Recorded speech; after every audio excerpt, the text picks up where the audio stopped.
Hey, what's going on guys? Nick here with a video regarding Justice League. So this time we're going to be talking about a major plot leak that has actually outlined the story and the big changes that have been made to the film thanks to Joss Whedon and the new direction with the different reshoots that we've been hearing about for quite some time, etc, etc. So basically what I'm going to do is run down the sort of big changes that have been made to the film. Obviously spoiler alert here because a lot of this does sound legitimate, so if you guys don't want to be spoiled pretty massive pieces of the film, you should probably click off the video because we are going to be delving into the story changes and the characters appearing in Justice League. Alright, so let's get right into it. So the characters that have been cut out entirely from the film include Lex Luthor, Henry Allen, Deathstroke, and Darkseid. So of course we had heard a rumor that Lex would be involved in some capacity, most likely a cameo as he is in Arkham Asylum, and we had heard that possibly Deathstroke would be involved, that Lex would maybe hire him and then he would break him out of Arkham, and that would sort of be a teaser for the solo Batman film. But as we also know, plans have changed for the Batman movie, so now it's all up in the air whether or not Deathstroke will actually be in it or not, and the role that he would play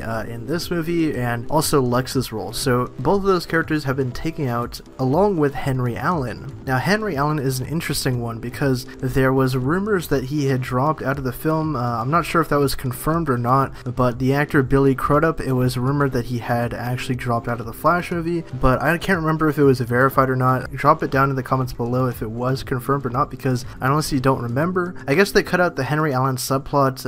I remember there was a scene in the very first Justice League trailer where you see Ezra visiting him in prison, which is pretty interesting. And then obviously the whole Darkseid thing, that's just, I guess, a teaser that was going to be in the next film, but that has been cut out. So the film will also not address the nightmare sequence from Batman vs Superman, the big scene that sort of showed a dystopian future where Superman had like his private army and Batman had this other army. They were out in the desert fighting parademons and everything. It was a pretty interesting sort of alternate reality thing. That's not going to be addressed though. Next up we have Wonder Woman is present on Themyscira when Steppenwolf actually goes to steal the mother box from the Amazons, and that's why she vows revenge against him, because I guess he does some pretty serious damage, and this scene was included to set up Steppenwolf's new death scene at the hands of Wonder Woman. There was also an additional scene of Alfred picking up Batman in Amnesty Bay after Aquaman rejects him, which we see in the trailer. He goes to the fishing village and tries to recruit Aquaman, and I guess he gets turned down. There was also an additional scene of Flash and Cyborg discussing their backgrounds on their way to the Parademon nest and developing a bond. This is more than likely